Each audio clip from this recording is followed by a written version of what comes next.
देखिए आदरणीय श्रोतागण, जो आयुर्वेद के ऋषि हैं वो सेंधव लवण की महिमा के विषय में कहते हैं कि चक्षुषम सेंधवम हृदम रुच्यम लघ्वयाग्निदीपनम सन्निग्धम समधुरम विरसम शीतम दोषगणम उत्तमम।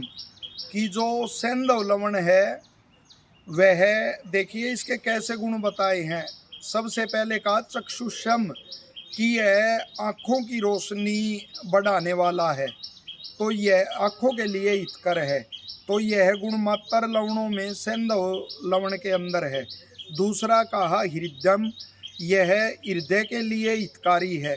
प्राय जैसे बीपी है या बीपी ज़्यादा है या हृदय की कोई समस्या है तो वो लवण निषेध किया जाता है, लेकिन रोग का यदि उग्र रूप नहीं है तो चिकित्सक की सलाह से अल्प मात्रा में सेंधव लवण का प्रयोग हम कर सकते हैं, और जो स्वस्थ है उसे तो अवश्य करना चाहिए। हृदय के लिए यह बलकारी है।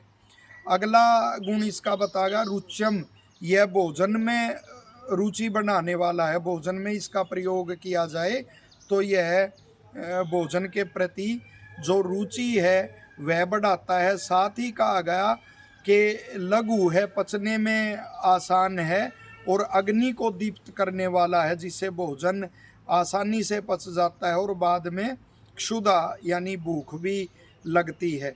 और इसका गुण बताया गया कि सन्निग्ध है, मात्र यही लवण है, वरन लवण रुक्षता करता है।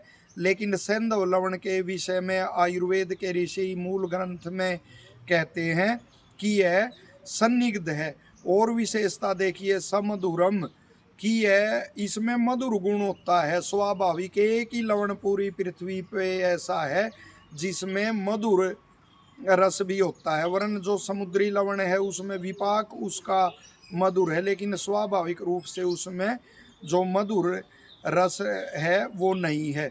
आगे इसका लिखा वृषम, कि यह धातु को बढ़ाने वाला है, वरन लवण धातु जो होती है पुंसवन शक्ति होती है उसको नष्ट करने वाले होते हैं, और यह उसके विपरीत जो धातु है उसको बढ़ाने वाला है।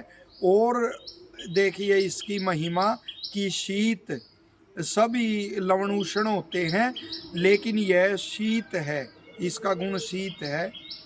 और कहा है दोष गणम उत्तमम, कि दोषों को नष्ट करने में यह उत्तम है, यानी वात कफ को नष्ट करते हैं ये करता है यह लवण, और साथ ही पित्त को भी प्रकोपित और वो नहीं करता। तो ऐसे सेंधव लवण की महिमा है।